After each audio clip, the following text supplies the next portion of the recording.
এখন বাজে রাত ৩টা। তো রাত ৩টা না, ৩টা ৮-এর মতো বাজে। তো অনেকেই প্রশ্ন করে থাকেন যে ভাইয়া বিসিএস প্রস্তুতি কীভাবে শুরু করব। মূলত আমি হচ্ছে গাধা, বুঝতে পারছেন।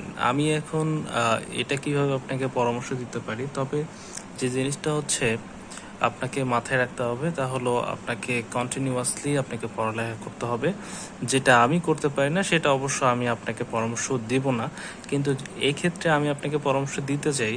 কারণ পড়ালেখা ছাড়া আপনি কিন্তু ভালো কোনো কিছু অ্যাচিভ করতে পারবেন না। আপনি পড়ছেন, আপনার বই পড়া হচ্ছে, আপনি পড়ছেন, কিন্তু আপনি একই সময় যদি ভাবেন যে এই পড়া দিয়ে কি আসলে আমার বিসিএস এর মতো জায়গায় আমি কি সম্ভব, আমার কি সম্ভব হবে, আমি কতটুকু পারবো, প্রিলিমিনারি পারবো কিনা, আমি রিটেন দিতে পারবো নাকি আমি ভাইভাতে কি বাদ পড়বো, এই পড়া দিয়ে আমার কি আসলে প্রিলিমিনারি কোয়ালিফাই করা সম্ভব কিনা। তো যখন এই জিনিসটা মাথায় আসবে তখনই মূলত আপনি বিসিএসটার আপনি শুরু কিভাবে করতে হবে, আপনি চাইলে ইউটিউবে আরও অনেক ভিডিওস দেখতে পারেন। বিসিএস শুরু কিভাবে করবে এটার একটা কমপ্লিট আমি একটা ভিডিও দিতে পারবো, কারণ আমিও এখন থেকে বিসিএস একটু ট্রাই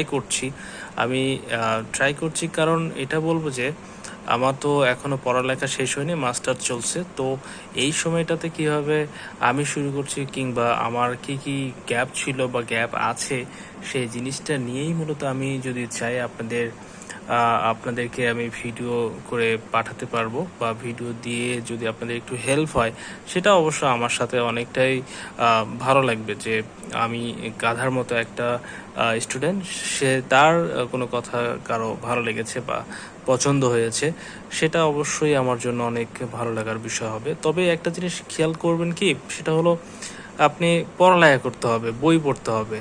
হ্যাঁ, এছাড়া আসলে মানে শর্টকাট কোনো ওয়ে নাই যে আপনি ক্যাডার হবেন। বিসিএস জিনিসটা এতটাই ধৈর্যের জায়গা, যেখানে আপনি ধৈর্য না ধরে থাকলে আপনাকে ঠেলে ঠেলে যদি কেউ পাঠায় এই জায়গায়, আসলে এটা আপনি উত্তীর্ণ হওয়া একেবারে অসম্ভব একটা ব্যাপার। তো যে জিনিসটা মাথায় রাখবেন সেটা হচ্ছে বিসিএস এর যে জার্নি, এখানে আপনাকে ইন্সপিরেশন নিতে হবে নিজের ফ্যামিলি থেকে, ইন্সপিরেশন নিতে হবে নিজের পার্সোনাল লাইফ থেকে, আপনাকে বড় হতে হবে। এর থেকে ইন্সপিরেশন আর নেই। আপনি সারাদিন টাইম ওয়েস্ট করেন, অনেক জায়গায় ঘুরে বেড়ান, দেখবেন যে আপনার কোনো লাভ নেই। আপনি যখন দেখবেন যে আপনি ভালো একটা প্রতিষ্ঠানে জব পেয়েছেন, আপনার বন্ধু বান্ধব যারা রয়েছে তারা সবাই অনেক ভালো ভালো জায়গায় রয়েছে, আপনার সাথে কলিগরা অনেক ভালো ভালো পর্যায়ে রয়েছে, তখন মনে হবে যে না, আমি আসলে পড়াশুনো করে কোনো কাজ করিনি বা লস প্রজেক্টে আমি হাত দিইনি, আমি আসলে ভালো কাজ করেছি বিদায় আজকে আমার কলিগরা অনেক ভালো পর্যায়ে রয়েছে, অনেক শিক্ষিত। তো আপনি পড়ালেখা করে চাকরি যদি নাও পান, আপনি কিন্তু অনেক শিক্ষিত হতে পারবেন। আপনি দেশ, সমাজ, রাষ্ট্র কিভাবে পরিচালিত হচ্ছে সেটা আপনি নিমিষে আপনি ধরতে পারবেন। তো এই যে নিমিষে ধরতে পারার ব্যাপারটা, এটা কিন্তু without study it's not possible to get. আপনি যদি পড়ালেখা না করেন, আমি মনে করি যে এটা সম্ভব হবে না। আমিও কয়দিন থেকে পড়াশোনা করছি না, গাধা স্টুডেন্ট, যার কারণে আমি ভাবলাম যে পড়ালেখাটা করা দরকার। কারণ এই ভিডিওস নিয়ে অনেক সময় ব্যস্ত থাকি, অনেক চ্যানেলে কাজ করি, আর সাংবাদিকতার সাথে একটু কাজ করা হয়। এই ক্ষেত্রে বলা যায় যে সময় অনেকটাই আমি পাই না বা নিজের সময় দেই না।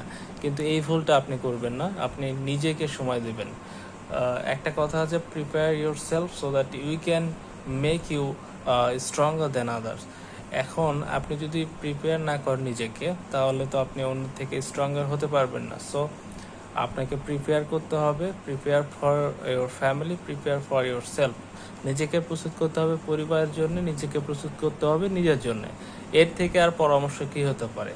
তবে দেখেন, অনেক রাত, এগুলো আমার বই খাতা, র্যান্ডম, এটা হচ্ছে আমার সাংবাদিকতার কার্ড, এখানে আমার ল্যাপটপ, এখানে কিছু কাজ করছিলাম।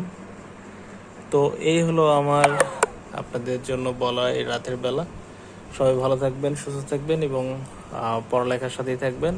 অন্য কোনো ভিডিওতে আপনাদের সাথে দেখা হবে ইনশাল্লাহ।